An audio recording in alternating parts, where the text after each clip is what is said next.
뾰로로 안녕하십니까. 이제 이틀 남았네요. 이틀만 있으면 이제 추석 연휴가 시작이 됩니다. 달력에다 X 표시하는 분들 많으실 겁니다. 진실 추적자 사건 반장 시작합니다. 이 부천시청이요, 이 부천역 광장 그리고 그 주변에 출몰하는 막장 유튜버 BJ에 대한 칼을 빼들었습니다. 경찰과 손잡고 순찰 강화하고 광장 구조를 일부 변경해서 아예 저기서 방송을 못하게 하겠다는 거죠. 많이 늦었지만 그나마 다행입니다. 정말 부천 BJ 이런 거 검색 한번 해보십시오. 온갖 기괴한 인간들이 수두룩 나옵니다. M1 시민들 피해 부천 이미지 추락 말도 못하죠. 자, 오늘 출연자 소개해 올립니다. 김하은 아나운서, 양지열 변호사, 박상희 한국열린사이버대 교수, 박지훈 변호사 나오셨습니다. 안녕하세요. 안녕하세요. 안녕하십니까? 사진부터 달립니다. 동네 헬스장 광고인데요. 근육질 남성이 중요 부위만 가리고 있어요. 이 정도면 이거 음란물 아닙니까? 하신 이미연님. 자, 서울 146번 버스입니다. 몸이 정말 유연하세요. 급정거하면요. 반으로 딱 접히겠어요. 아주 종 내려 하신 이 범우님. 자, 제주도입니다. 저러다 고양이 도로로 뛰어들면 어쩝니까? 밖으로 나온 거 알려주려고 했는데 차선이 갈라지면서 못했네요 하신 김다니엘님. 서울 1호선입니다. 사람이 한가득이었지만 임산부 배려석 딱 저렇게 비어있네요. 시민의식 최고 하신 홍정은님. 자, 둘째 언니 환갑 기념으로 자매들 장가게 다녀왔어요. 중국에 신경은, 신명주, 신정빈 그리고 며느리 박정미 사랑해 하신 신현주님. 자, 며칠 뒤면 아내 이덕순 씨와 결혼 36주년입니다. 많이 사랑해 하신 김규종님. 모두 사랑합니다. 재미는 물론 의리로 함께하는 아세사바 뉴스 치르고 대한민국과 전 세계 동포 가족 여러분의 시선을 모아서 출발합니다.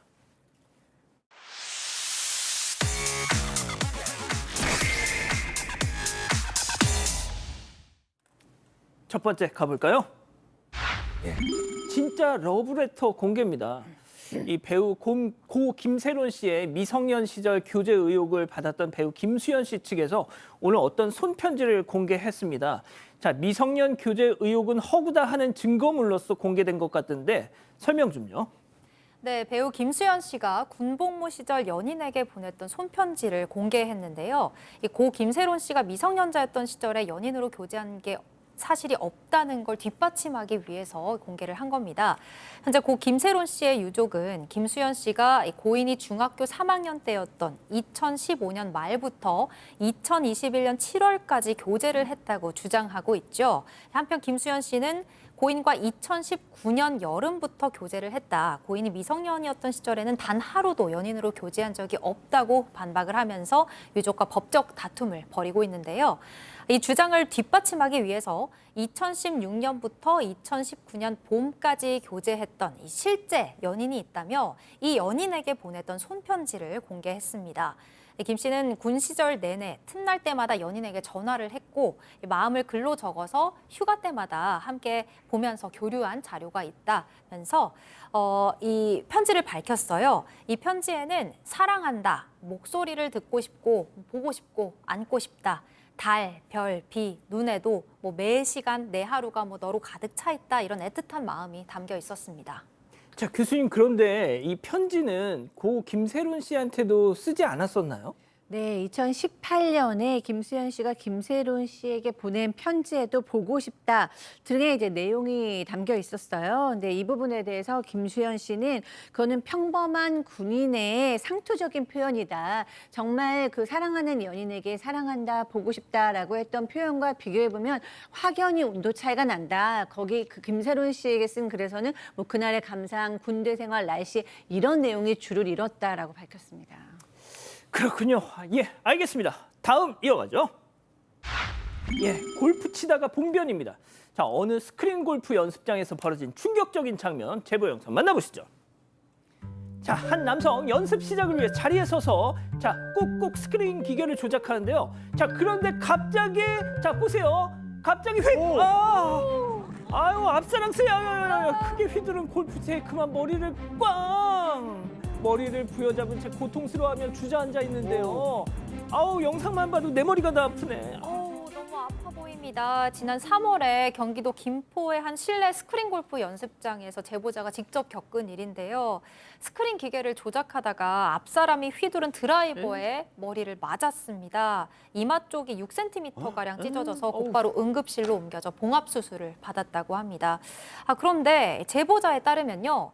처음에는 이 골프장 측에서 보험 처리하면 되니까 걱정 말고 치료 받으시라라고 했대요. 그리고 나서 몇 주 동안 연락이 없어서 제보자가 연락을 하니까 골프장 보험사에서 사고 화면을 보더니 보상을 해줄 수가 없다고 했다면서 일단 기다리라고 했답니다. 사고 한 달쯤 지나고 나서도 골프장 측에서는 뭐 여전히 해줄 수 있는 게 없다는 입장이고요. 또 제보자가 드라이버를 휘둘렀던 상대 측에게도 치료비 80만 원이라도 달라고 요구를 했다고 하는데요. 상대 측에서 본인 책임보다 골프장의 책임이 있으니까 30만 원만 주겠다는 답변을 했다고 합니다. 박 변호사님, 그럼 뭐 아무것도 못 받은 거예요? 상당히 아플 것 같은데 지금 그 상대를 과실치상으로 고소를 했는데요. 증거 불충분으로 무혐의 처분이 떨어졌습니다. 그렇다면 두 번째, 이 골프장의 이 책임을 좀 묻고 싶은데 저 화면에 문구가 있다고 합니다. 조작할 때 앉아서 해라라고 아주 작게 써져 있대요. 사실 그거를 아마 근거로 하는 것 같아요. 근데 서서 조작하다가 사고가 났기 때문에 골프장 측도 책임이 지금 없다라고 주장하고 있는 상황이고 지금 아직까지는 손해배상을 못 받고 있는 상황인데 글쎄요, 뭐 저 앞에 있는 상대한테 손해를 묻기보다는 골프장은 책임을 좀 져야 될 것 같아요. 왜냐하면 다 닥닥닥 붙어져 있거든요. 그 기재를 더 잘해야 되고 그 저렇다면 사고 날 가능성이 매우 높지 않습니까? 시설물 책임자가 책임을 좀 져야 되지 않을까 생각이 듭니다. 그렇군요. 알겠습니다. 자, 다음 이어가죠. 여기 지하철 맞아? 여기가 지하철인지 우리 집 거실인지 알 수 없을 황당한 상황. 제보 영상 만나보시죠. 자, 사람들로 붐비는 열차 안 한 여성이 이어폰을 낀 채 초록병을 들고 꿀꺽꿀꺽. 설마 소주? 심지어 자 보세요. 빨간 뚜껑, 두꺼비. 자, 뚜껑 닫고. 자, 뭐 하시냐? 쉐킷 흔들어라 더 부드러워진다. 한 번 더 자, 다시 열고 한 번 더 꿀꺽꿀꺽. 그리고 또 뭐 하려고? 가방에 쏙 집어넣습니다. 지하철에서 깡소주를 안주도 없이 마시다니 문화 충격. 충격적입니다. 저 깡소주 20도가 넘는 거예요. 요즘 소주는 14도, 15도 이렇잖아요. 저거 구경하기도 쉽지 않은데 아무튼 저 영상은 지난 27일 밤 서울 지하철 2호선에서 촬영이 된 거고요. 20대에서 30도로 보이는 여성이 저 병을 들고 마셨던 겁니다. 처음에 이 제보자분은 뭐 탄산수나 근데 참기름 마실 리는 없잖아요. 그래서 얘한테 보니까 소주가 맞고 소주랑 생수를 번갈아 가면서 마시더랍니다. 너무 이상해서 사실 지하철 민원을 제기할까 싶었는데 연락이 제대로 안 됐다라고 하고 뭐 경찰에도 신고를 해야 되나 싶었는데 이미 지하철에서 내린 후였다고 합니다. 저거 법적으로 문제될 건 없나요? 글쎄요, 저것만 가지고는 뭐라고 하기가 좀 어려울 것 같은데 이후에 뭔가 저걸 이유로 난동을 부렸거나 하지 않았으니까요. 그러니까요. 좋습니다. 두 번째 영상 이어보시죠. 자, 지하철 노약자석에 앉은 한 여성 손을 쳐다보면서 무언가 열중하는데 자세히 보니 똑똑 손톱 깎기 초집중. 무릎에 받쳐놓은 거라고는 가방뿐. 잘려진 손톱들은 그렇다면 도대체 어디로 갈까요? 저 손톱 쥐가 먹으면 사람으로 변신할 텐데 말이죠. 그렇죠. 쥐가 저것도 먹지도 않습니다. 저런 거는 먹지도 않는데 지하철에서 있었던 일입니다. 두 가지가 눈에 띄죠. 또각또각 소리가 나서 보니까 손톱을 깎는데 또 하나는 뭐냐면 뭘 받쳐놓고 깎는 게 아니고 그냥 깎습니다. 깎은 다음에 손톱이 남아있는데 그 자리에서 툴툴 털고 가버리는 모습까지 있습니다. 자신의 가방만 이렇게 들고 결국은 손톱 깎는 것도 문제지만 그 손톱 누가 처리를 합니까? 본인이 깎고 버리지 않고 그냥 내버려두고 가서 너무 놀라서 제보를 한 것 같습니다. 애초에 저기서 깎는 게 문제 아닙니까? 깎지 말아야죠. 예, 깎지 말아요. 좋습니다. 집에서 깎으세요. 아니면 네. 기르세요. 좋습니다. 마지막 사연으로 가보죠. 지나친 강각 양약. 강약 약강이 아니로 강각 양약. 헷갈리네요. 자, 집단 지성의 판단을 받아보고 싶으시다면서 제보해 주신 사연 함께 들어보시죠. 안녕하세요. 결혼 10개월 차 신혼인 30대 여성입니다. 남편과는 지인의 소개로 만나 2년 정도 연애하고 결혼했어요. 남편은 정이 많고 활발한 성격이라 길 가다가 리어카 끄는 할머니를 보면 뒤에서 밀어주거나 식당에서 사장님이나 옆 테이블 손님과도 금방 친해지는 성격입니다. 그런데 문제는 불의를 보면 못 참는 성격도 너무 강하다는 겁니다. 우선 길에서 학생들이 모여서 담배를 피우고 있으면 한 번을 안 지나치는데요. 무조건 가서 너희 미성년자 아니야? 여기서 뭐 하는 거야? 어디 학교 애들이야? 혼을 내는데요. 다행히 남편 덩치가 있어서 애들도 쉽게 항의를 하지는 못하는데 그래도 10번 중 서너 번은 같이 싸우다가 경찰을 부르고 나서야 끝이 납니다. 또 식당에서 다른 손님들이 술에 취해서 진상을 부리면 벌떡 일어나서 내일인 양 나서는데요. 한바탕 싸우다가 사장님이 말려서 끝난 적도 있고요. 남편과 달리 저는 매우 내성적인 성격이라 제 입장에선 가만히 있으면 대출 마무리될 일을 굳이 키운다는 생각이 들기도 하거든요. 연애할 때는 정의감 있고 남자답다고 생각했지만 결혼을 하고 나니까 나중에 아이랑 있을 때도 이러면 어쩌나 고민이 깊습니다. 강강약약이 너무 심한 우리 남편 대체 어떻게 하면 좋을까요? 예, 기다리고 기다리셨던 부처 핸즈업 타임 6천여 분의 우리 가족 여러분들 채팅창에 OX로 함께 참여해 보시죠. 먼저 남편입니다. 하은아, 아유 이런 깍쟁이, 고민을 빙자한 신랑 자랑, 아유 영리해 아주 그냥 특급 칭찬해. 알어, 오빠 멋있는 거 미안하지만 오빠도 다 알아.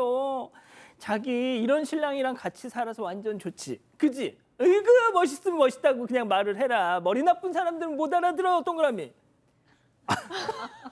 좋습니다. 다음 사연자 아내 오빠, 지훈 오빠 뭐가 특급 칭찬이야. 나 진짜 걱정되고 짜증나서 진짜 진심으로 한 소리야 지금. 아니 왜 오빠가 심판자 노릇을 하려고 그래. 오지랖 좀 떨지 마시고요.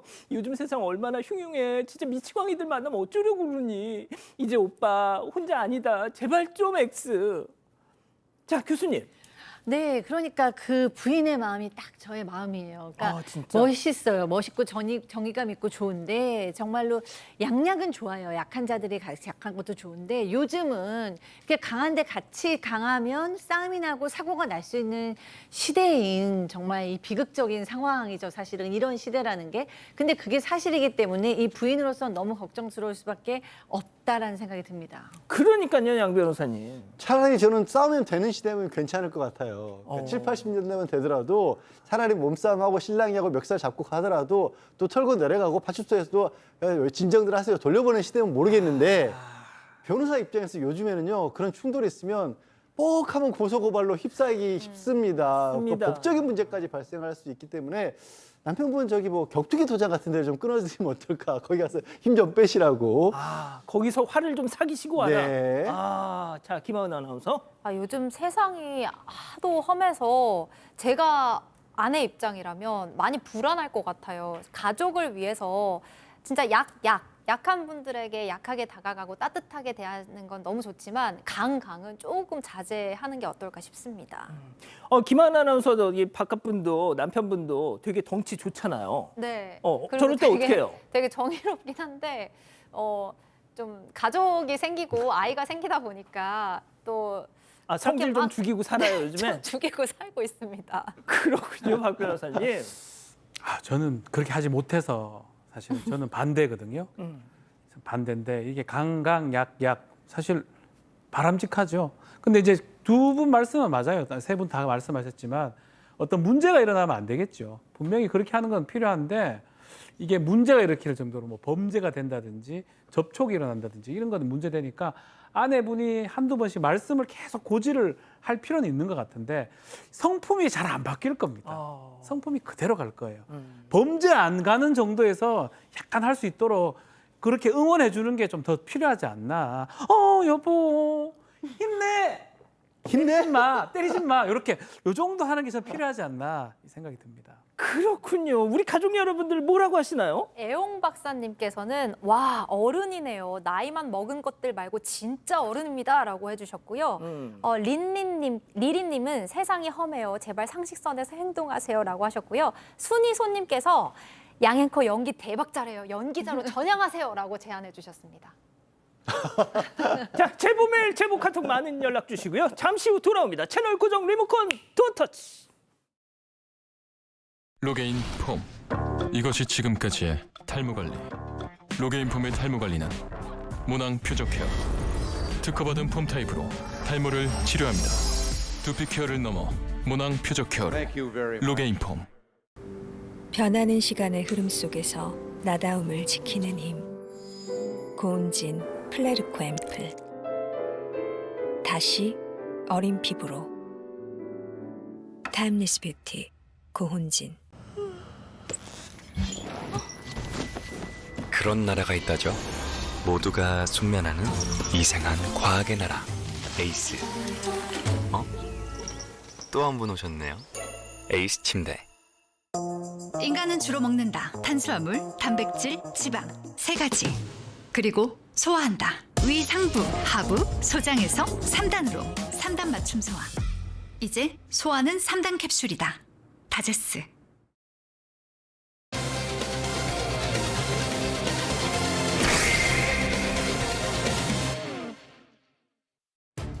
어제 저녁 군산의 한 빌라에서 한 여성의 시신이 발견됐습니다.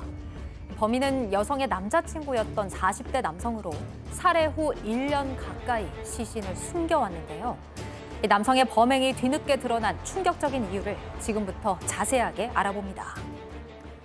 예, 어제 저녁 전북 군산에서 40대 남성 이모 씨, 이 여자친구를 살해한 혐의로 경찰에 긴급 체포됐습니다. 오늘 하루 종일 많은 사람들의 입길에 올랐던 사건인데 그만큼 내용이 충격적이었습니다. 네, 긴급 체포된 혐의는 살인과 사체의 은닉이었고요. 지난해 10월 21일이었다고 합니다. 군산에 있는 한 빌라에서 당시 여자친구였던 40대 여성을 목을 졸라 살해한 다음에 김치 냉장고에 사체를 은닉했던 혐의인 겁니다. 1년이 가까이 된 상황이고요. 두 사람은 직장에서 만나서 그 사건 현장이었던 빌라에서 함께 살고 있었고 범행이 일어났을 때는 둘 다 직장은 그만둔 상태였다고 합니다. 예, 정말 끔찍하죠. 여자친구를 살해한 후에 김치 냉장고에 넣어서 1년 가까이 숨겨왔습니다. 오늘 오후 영장 실질 심사에 왔는데요. 취재진 앞에 뭐라고 했을까요? 직접 들어보시죠. 왜 죽이셨어요? 선생님, 시신은 왜 숨기셨나요? 피해자한테 하실 말씀 없으세요? 냉장고까지 따로 구매를 하셨잖아요. 범행을 좀 계획을 하신 건가요? 피해자한테 하고 싶은 말 없으세요? 죄송합니다. 피해자한테 미안하지 않으세요? 지가 무슨 말을 하겠습니까? 입이 100개라도. 박 변호사님. 네. 경찰 조사에서는 뭐라고 또 얘기를 하지 않았을까요? 자, 범행 당시에 왜 이런 행동을 했냐라고 했을 때 주식 때문에 수천의 빚이 있었다고 합니다. 그것 때문에 이 여성 피해자하고 다퉈서 목을 졸라서 살해한 다음에 며칠간 시신을 방치하다가 새로 구입했던 김치 냉장고에 지금까지 한 1년간 보관을 했고요. 실제로 발견 당시 시신이 부패가 전혀 되지 않았다고 합니다. 살해 후 지금까지 특별한 지급은 없었고요. 주식 투자도 하면서 또 피해자 카드를 쓰거나 피해자 명의로 대출을 받아서 사용을 했다고 합니다. 예, 들으신 것처럼 김치 냉장고에 시신을 1년 동안 방치했음에도 불구하고 부패가 되지 않을 정도로 정말 꽁꽁 얼려 있었던 상태다. 이렇게 지금 전해지고 있습니다.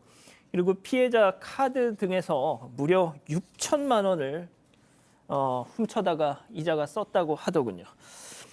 자, 그런데 이렇게 시신을 잘 처리했다고 해도 피해자 가족, 유족에게는 숨기는 건 쉽지 않았습니다. 1년이 다 되도록 이렇게 속일 수 있었던 이유, 체크포인트 짚어보죠.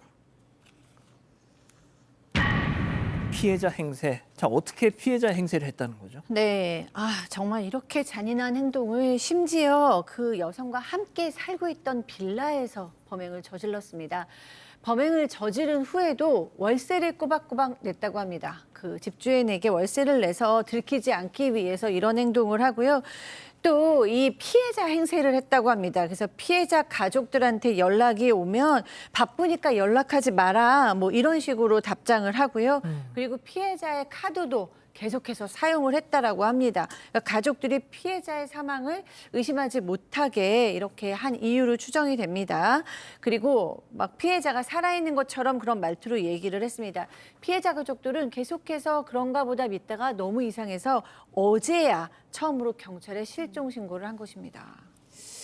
자, 아무래도 가족들하고 이렇게 무슨 연락을 하는데 자꾸 이 딸이 이 언니가 톡으로만 응대를 하고 통화를 할 생각은 하지 않으니까 분명 그랬을 겁니다.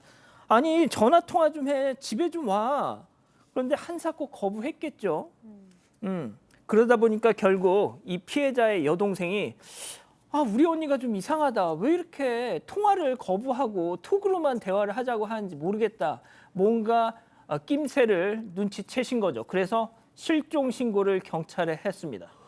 자, 그런데 이 범인 이모 끝까지 범행 사실을 숨기려고 이런저런 또 시도를 했다고요? 네, 맞습니다. 실종 신고를 받고 경찰이 바로 피해자의 연락처로 전화를 했습니다. 남성이 전화는 받지 않고 이제 문자 메시지로 지금까지 해왔던 것처럼 답장을 보낸 거예요. 하지만 경찰이 끈질기게 이제 통화를 해야만 합니다라고 하니까 남성 옆에 있던 현재 여자친구, 그러니까 지금 만나고 있는 여자친구에게 피해자인 척 경찰과 대신 통화를 해달라고 부탁을 했습니다. 직장에 있어서 통화를 할 수 없다고 대답을 하라고 지시를 했다고 해요. 하지만 경찰, 실종 신고는 대면하지 않으면 종결할 수가 없다면서 계속 직접 얼굴을 봐야 한다고 했습니다. 그러자 이상함을 느낀 여자친구, 그러니까 현재 여자친구가 남성에게 무슨 일인지 추궁을 했습니다. 그리고 남성, 사람을 죽였다고 범행을 실토했습니다. 그러니까 야, 네가 대신 좀 경찰하고 통화 좀 해줘. 그러니까 여자친구가 너 도대체 무슨 짓을 했길래 나한테 그런 짓을 시키는 거냐 했더니 여자친구의 추궁에 실은 내가 전 여자친구를 이렇게 죽였다라고 실토를 했고, 자, 그걸 이 여자친구, 현재의 여자친구가 지인한테 고민이 있다. 나랑 지금 만나는 어떤 남자가 전 여자친구를 살해했다고 실토를 했다. 근데 그 지인이 경찰에 이걸 알린 거군요. 네, 그렇습니다. 사실 그 과정에서 추가 범행이 있었을지도 모를 그런 아찔한 좀 상황이었는데 어쨌든 그렇게 최초로 신고가 들어간 게 어제 저녁 7시였고 20분 정도 지났을 때 경찰에 출동을 했습니다. 남자친구, 그러니까 그때 저 신고 처음 털어놨던 현재 여자친구가 살고 있는 집으로 찾아갔었고 이미 여자친구에게 다 범행을 털어놓은 후라서 그런지 경찰이 현관문을 두드리니까 순순히 나와서 체포에 응했고 시신을 은닉한 장소도 알려줬다고 합니다. 그렇게 해서 어제 저녁 8시 알려진 장소에서 전 여자친구의 시신을 발견했고요. 이제 국과수에 부검을 의뢰해 놓은 상황입니다. 이 범행 과정에서 1차적으로 살인 사실은 털어놓긴 했는데 경찰에서는 금융계좌 분석 그리고 휴대폰 포렌식으로 정확한 사건 전말을 파악을 하겠다라는 거예요. 왜냐하면 이게 혹시라도 처음부터 금품을 노린 살인이라고 한다면 단순 살인이 아니라 강도 살인으로 바뀔 수도 있는 상황이지 않습니까? 법원에서 현재 구속영장을 발부해서 구속된 상황입니다. 특별한 직업 없이 주식 단타 거래로만 생활을 해왔습니다. 피해자의 카드 등에서 무려 6천만 원을 빼다 썼습니다. 그리고는 살인을 했습니다. 자, 신상 공개에 대한 고민도 좀 해봐야 되겠죠. 첫 번째 사건 마무리하고요. 두 번째 이어갑니다.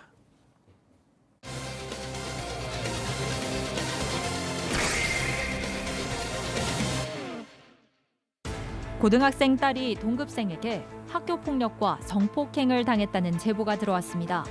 학교의 무책임과 방치 속에서 딸은 따돌림을 당했고 스스로 목숨까지 끊었다는 주장입니다.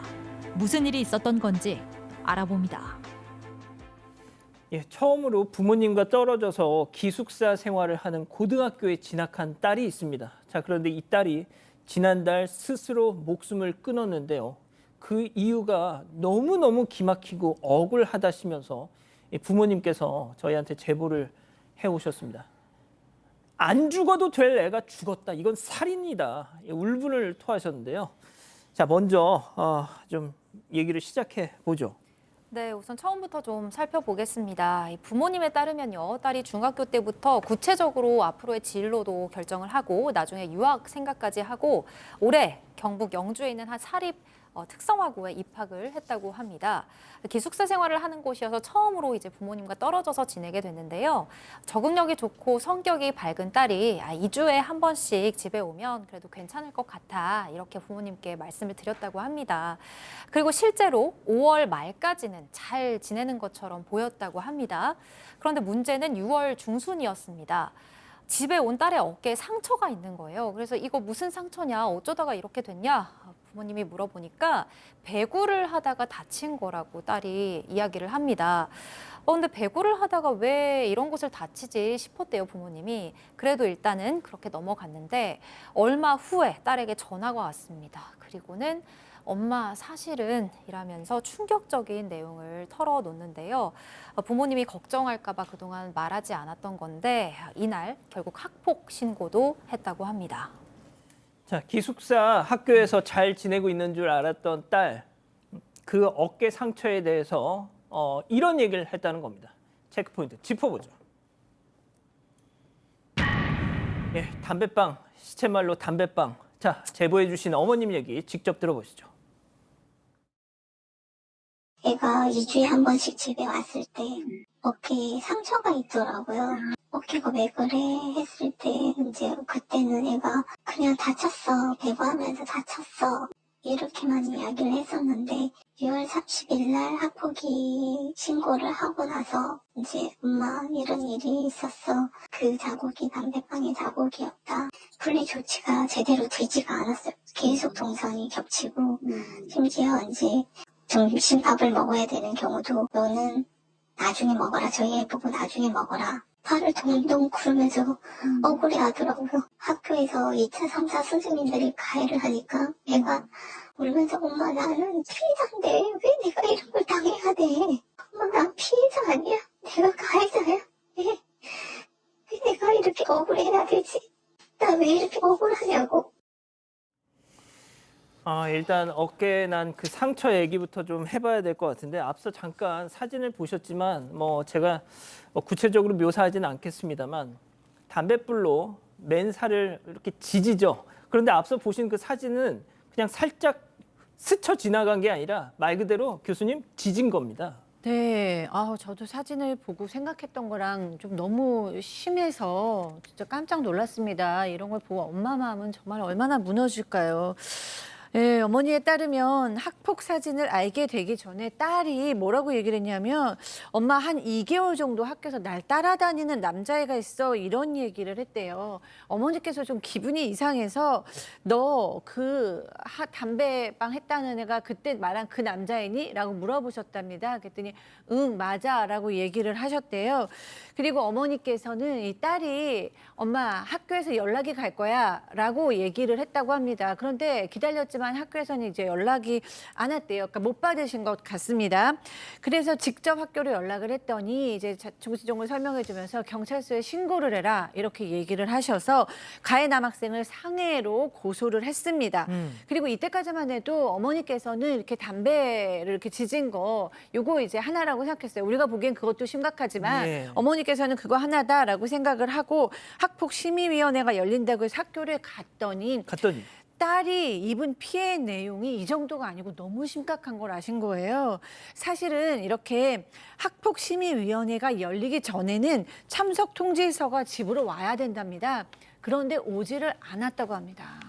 자, 딸은 엄마 아빠가 걱정할까 봐 제대로 어떤 피해를 입었는지 말하지 않았던 겁니다. 그리고 또 교육지원청에서 보냈다는 우편물이 무슨 이유에서인지 또 중간에 배달 사고가 났다는 거죠. 자, 그래서 자세한 내용을 학폭위에 가서야 아시게 됐다는 겁니다. 네, 그렇습니다. 일단 저 담배빵이라는 것부터가 정말 어처구니 없는 일이긴 한데 그게 언제 일어났냐면 본격적인 사건이 일어나기 전에 지난해 5월 말 6월 말쯤에 사귀었다고 합니다. 근데 그때 이번 5월 말이고 6월 말이고 사귀었는데 이 남자친구라는 자가 자꾸 네 몸에 내 거라는 표식을 남기고 싶다라고 했다라는 겁니다. 어차피 너랑 사귈 거고 결혼까지 할 건데 그거 있어도 되지 않냐라고 정말 어떻게 이런 발상을 했는지부터가 정말 이해가 안 가는데 그러면서 막 몸을 깨물었다라는 거예요. 근데 이 어린 여학생 있잖아요. 그 애정 표현인 줄 알고 안 된다고 하다가 나중에는 담배라도 끊으면 해줄게라고 했는데 그렇다고 진짜로 할 걸 상상도 못 했던 거죠. 그런데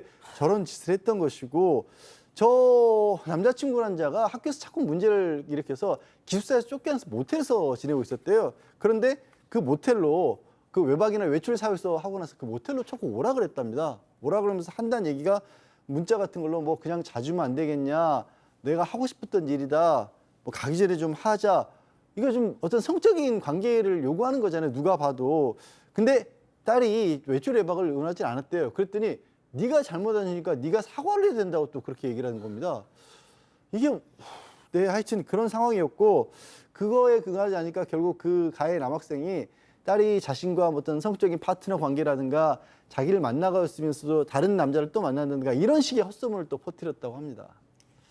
자, 이 녀석은 기숙사에서 쫓겨났습니다. 그래서 어쩔 수 없이 학교 근처 모텔에서 살았어요. 그런데 모텔로 자꾸 이 피해 여학생을 야, 와, 나랑 같이 있어, 유인했다는 겁니다. 거절했습니다.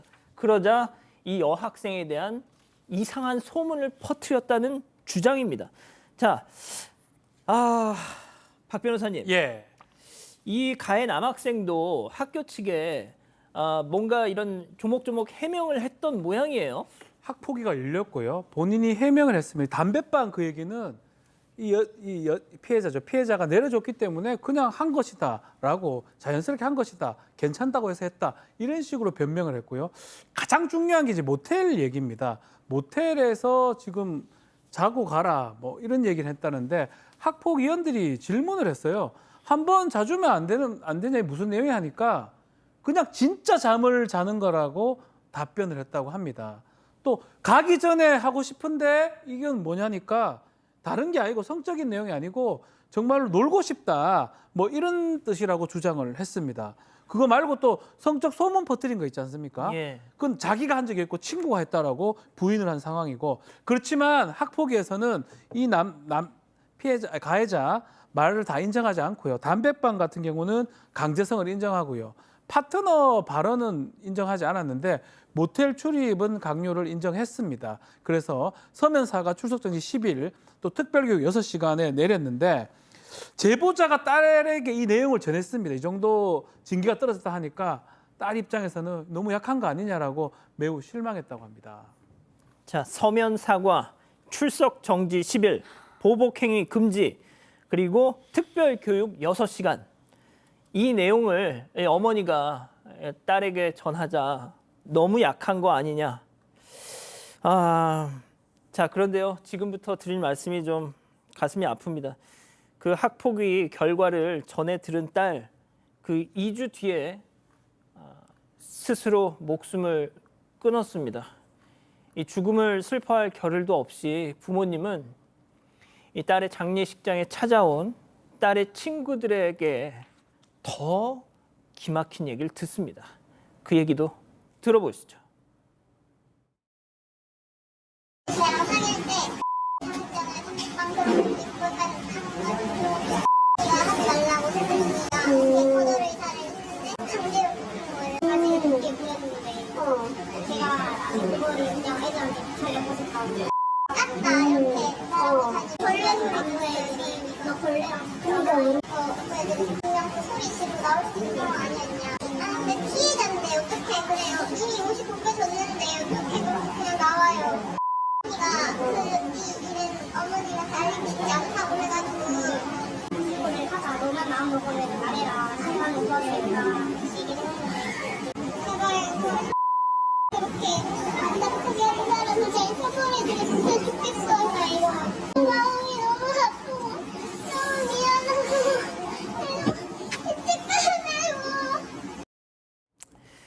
자, 교수님, 일단 이 친구, 딸 친구들의 주장이라고 전제를 해두죠.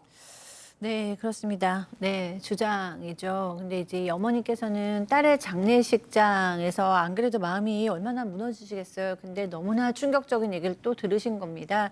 지금 들으신 내용처럼 그 가해 남학생으로부터 딸이 담배빵을 넘어서서 이제 성폭행까지 당했다. 라는 내용이에요.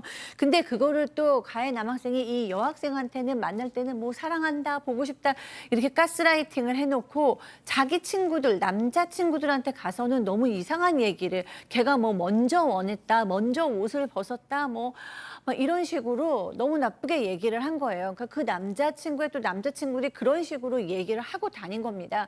그런데 이 여학생은 부모님한테는 이 얘기를 너무 하고 싶어도 못한 거예요. 그리고 예. 친한 친구들한테만 한 거죠. 이 나이 때 친구들이 사실은 부모님한테는 잘 못하죠. 친구들한테만 얘기를 한 겁니다. 어머니께서 이거를 아시고 더더구나 이제 분통이 터지시는 거는 학교나 교육청에서도 이 폭력을 알았을 때 친구들을 좀 불러서 자세히 알았다거나 아니면은 이 폭력 사실에 대해서 구체적으로만 진술하게 했어도 알 수 있는 사실 아니냐라고 하셨습니다. 양 변호사님.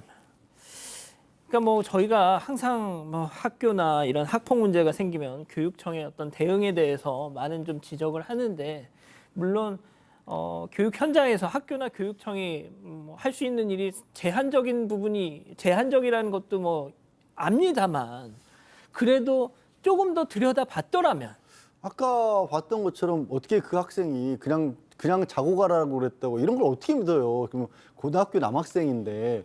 그래서 피해 학부모 측은 조사도 제대로 안 하고 학교에서 이걸 축소하고 은폐하려고만 급급했다. 이렇게 지금 분통을 터뜨리고 계신 거예요.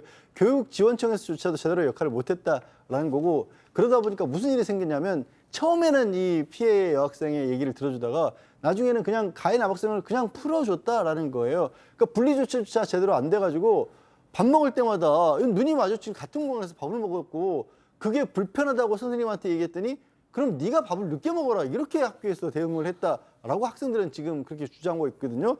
거기다가 이 가해 남학생이 계속해서 뭐 성적인 소문들을 퍼뜨리니까 따돌림까지 당하게 됐답니다. 경기도 학교도 학교에서 이 피해 학생 편을 들어주지 않고 오히려 뭐 반항하라고 하면서 배구부 선수도 못하게 하고 학생의 활동을 정지시켰다라는 거예요. 이게 피해자를 정말 몰아넣은 거예요, 죽음으로.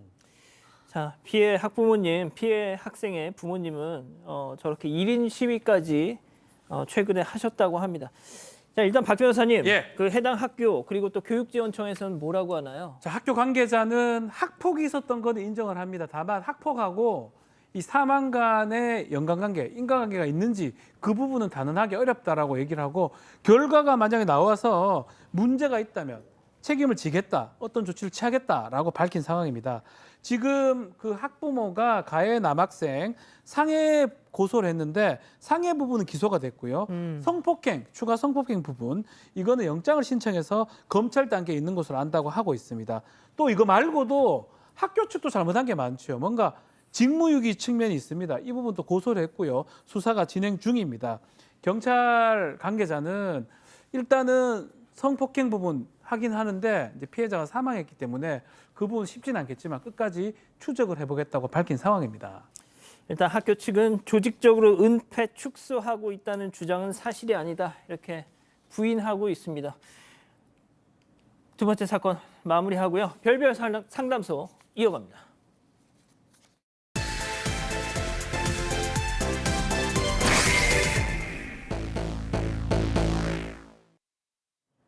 명절 연휴 꽉 막힌 도로 위 5식구가 한 차에 타고 있습니다. 그중 뒷좌석 중앙에 앉은 며느리의 얼굴이 유독 어두운데요. 옆에선 시어머니의 잔소리가 이어지고 아이는 답답함에 울음을 터뜨립니다. 과연 이 가족 무사히 목적지에 도착할 수 있을까요? 예, 실제 사연을 당사자 특정을 이유로 일부 각색했다는 점 먼저 말씀드립니다. 저희가 추석 연휴 직전까지는 별별 상담소 이렇게 좀 추석 분위기에 맞는 사연들로 좀 준비를 했는데요. 교수님, 네. 명절이 다가올수록 숨이 막힌다는 며느리의 사연. 네, 그렇습니다. 오늘 사연의 주인공은 30대 여성이에요. 매년 명절이면 시부모님을 모시고 그러니까 시아버지의 형님이신 큰 집에 가게 됩니다. 그래서 30분 정도 거리에 가서 시아버님과 시어머님을 모시고 이제 이 큰 집으로 가는데요. 이 시아버지께서는 몇 년 전에 큰 사고가 나셔가지고 운전 당연히 못하시고 대중교통도 오래 타시지를 못한대요. 그래서 앞좌석에는 운전하는 남편, 그 옆에 조수석에는 시아버지 시아버지, 뒷자리에는 시어머니와 이 사연자가 앉는데요. 문제는 가는 내내, 그러니까 보통 때는 2시간 거리지만 명절에는 막히니까 막 4시간, 5시간 걸리는데 계속해서 질문 폭탄이 생깁니다. 너 그래서 아이는 언제 가질 거니? 니네 부부 사이는 좋을 거니? 하도 듣다가 휴게소에서 구토까지 한 적이 있다고 합니다. 아, 질문 폭탄에 구토까지. 자, 그런데 진짜 문제는 1년 뒤부터 시작. 네, 사연자 부부가 아들을 낳게 된 겁니다. 이 아이를 차에 태울 때 카시트에 꼭 앉혀야 되잖아요.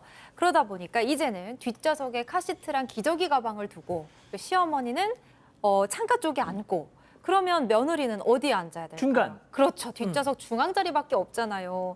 여기에 끼어 앉아서 가야 되는 거예요. 근데 여기가 오래 앉아서 가기가 참 힘든 자리지 않습니까? 바닥이 솟아 있으니까 뭐 다리도 못 뻗고 방지턱 넘을 때마다 막 덜컹덜컹거리고 너무 힘든 거예요. 그 암레스트도 딱 있잖아요. 그렇죠. 그렇게 해서 너무 불편해서 자리를 바꾸면 또 시어머니랑 어깨 부딪히지, 팔꿈치 부딪히지 너무 불편했다고 합니다.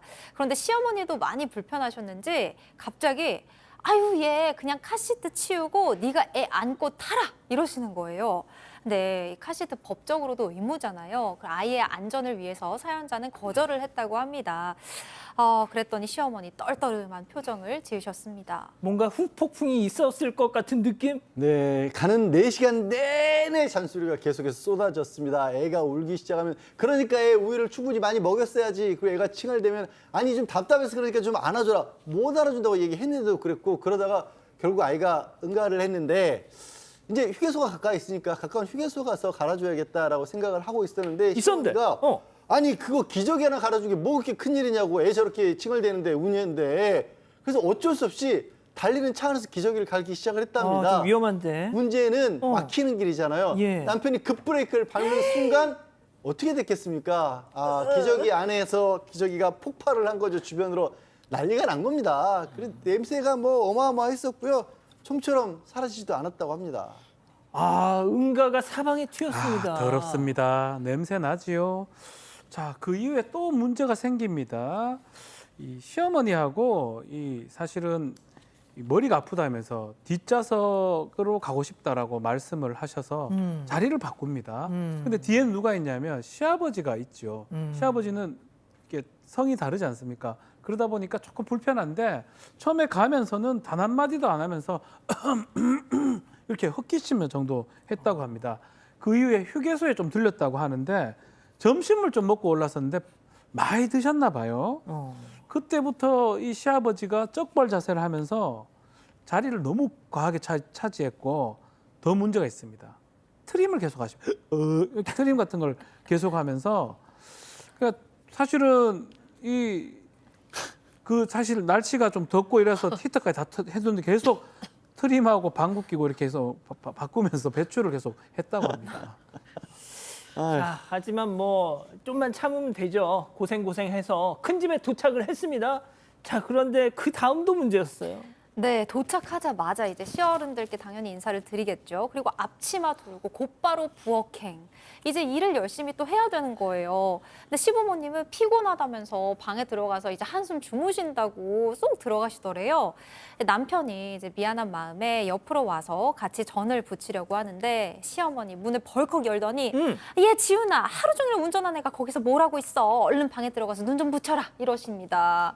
남편이 손사래를 쳐도 소용이 없고요. 팔까지 끌어당기면서 남편을 방으로 계속 데려가려고 하셨습니다.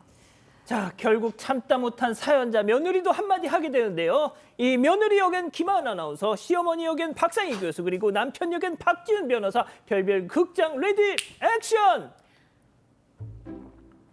어머님, 저도 4시간 내내 고생해서 여기까지 왔거든요. 근데 왜 또 저만 부엌 일을 하는 거예요? 예, 너는 젊잖아. 아유, 우리 나이에 이런 장거리 운전은 감옥이야, 감옥. 삭신이야. 난 좀 자야겠다. 엄마 운전은 내가 다 했는데 아까 보니까 막 콜 골면서 주무시던데. 얘가 지금 누구 편이야? 너도 긴 말하지 말고 좀 들어가서 한숨 쉬어. 운전하느라 힘들잖아. 하은아, 이 정도는 이해하지? 어머님, 저도 쑤셔요. 저도 여기저기 삭신이 아프다고요. 저도 제발 딱 2시간만 눈 붙이고 그리고 나서 일하면 안 돼요? 예, 네가 꼭 이 세상이 변했다고 해도 이렇게 어른하고 똑같이 해 먹어야 되겠니? 아, 됐. 엄마, 얼른 방에 내가 들어가자. 자기야, 나도 이거 엄마 우리 재우고 바로 나와서 도와줄게. 알았지? 기다리래. 말이라도 못하면 아주 입만 살아가지고 맨날 그렇게 말만 잘해놓고 결국 실컷 자다 나와서 결국 일하는 건 나잖아. 며느리 내가 죄인. 며느리로 태어난 내가 아유, 그러지 마라. 뭐 그렇게 억울하나. 아니 왜 이렇게 다들 요즘 연기 욕심을 부리시지? 아니 우리 양지열 변호사님 가운데 껴가지고 너무 그냥 고통스러우실 것 같아요. 너무 편안하고 행복했습니다. 아, 어쩜 근데 좋아. 연기는 살짝 재밌기도 했지만 실제 사연자분은 일주일 남았어요, 추석이. 벌써 이제 큰 집 갈 날짜 시간 다 맞아, 정해졌답니다. 이게 지난 설 에피소드죠. 그러니까 지금 벌써 일주일 앞두고 있는데 스트레스 때문에 정말 고통스러울 정도예요. 그래서 주변에 뭐 이런 얘기하면 그럼 차라도 큰 거 사라 그러는데 아 맞다, 큰 차. 아니 솔직히 이제 신혼이시잖아요. 전셋집 대출 갚기도 힘든데 그걸 어떻게 지금 삽니까? 그렇다고 해서 뭐 시부모님한테 만약에 차 사는데 좀 도움 좀 달라? 그 다음부터는 이제 그냥 저건 시댁 버스예요. 맞아. 전용 운전기사 생기는 거예요. 맞아. 그렇다고 렌터카를 빌리자니 또 남의 차 운전하는 것도 낯설기도 하고 렌터카도 비쌉니다, 명절에는. 그래서 정말 지금 이미 힘드시답니다. 아 어쩌면 좋습니까, 박 변호사님? 안 가면 좋을 것 같긴 한데요. 저는 냉정히 말씀드리면 예. 좀 핑계 댈 게 있으면 안 갔으면 좋겠고, 아니면 좀 따로 가는 방법들을 조금 더 고민을 해보셔야 될 것 같아요. 꼭 그렇게 같이 가요. 방구 냄새 나고 좀 불편하지 않습니까? 그렇게 차 한 대로 같이 가는 거는 글쎄 한 번 정도는 말씀을 좀 드려보는, 다른 핑계를 대서 저는 그런 좀 현명함을 좀 발휘했으면 좋겠습니다. 아 그러니까 그게 뭐냐고요, 다른 핑계. 어? 네, 저는 근데 이제 그런 방법들도 제가 좀 생각을 해서 몇 개 생각하긴 했는데 그런 것보다 더 중요한 거는 근본적으로 이게 좀 이 며느리의 고통을 다 좀 공감을 하셔야 돼요. 그래서 남편은 의지를 가지고 부모님한테 얘기를 해야 되고 부모님도 딸이라고 생각해 보십시오. 이게 얼마나 힘든 문제예요. 그러니까. 이 며느리도 조금 용기를 내서 정말 제가 너무 힘들어요 얘기를 해야 되고요. 제가 생각한 거는 일단 며느리가 운전을 한다. 그다음에 이 꼭 시아버지의 형님 집까지 갈 필요가 있나? 그냥 시댁 정소에서 한다.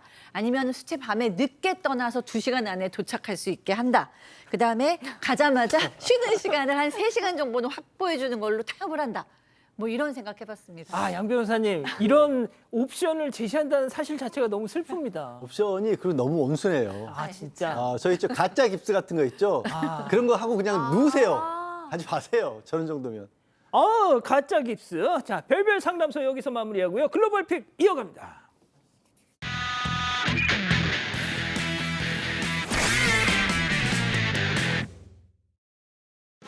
무대에 선 여성이 빙글빙글 몸을 돌리자 공중으로 떠오르기 시작합니다. 그 비결은 바로 머리 위로 쭉 이어진 케이블인데요. 저걸 머리카락과 단단히 연결해서 공중부양묘기를 선보이는 겁니다. 머리 뜯어지는 느낌. 여성이 리본을 이리저리 흔들고 유연하게 다리도 들어 올리는데요. 양발을 잡고 자세를 잡은 순간 그대로 수락하고 갑니다. 이게?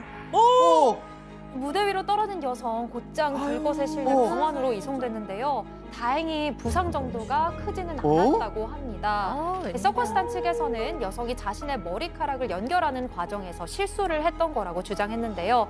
어쨌거나 정말 심장 철렁하는 순간이었습니다. 다음 이어갑니다. 자, 오토바이 물건을 실으려고 하는 운전자. 그런데 어딘가를 보더니 지금도 휙 버리고 서둘러 올라타는데요.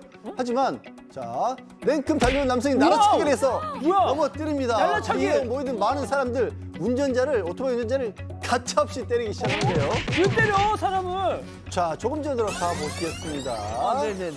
자, 오토바이 운전자입니다. 진열된 물건도 조용히 구경하는가 싶었는데요.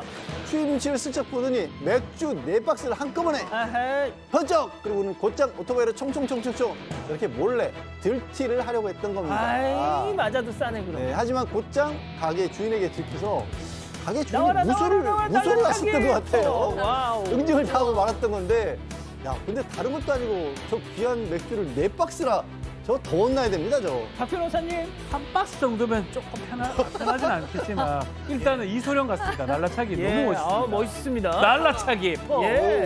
이어갑니다. 자, 한 남성이 주차장 차단기 밑으로 몸을 숙이고 들어갑니다.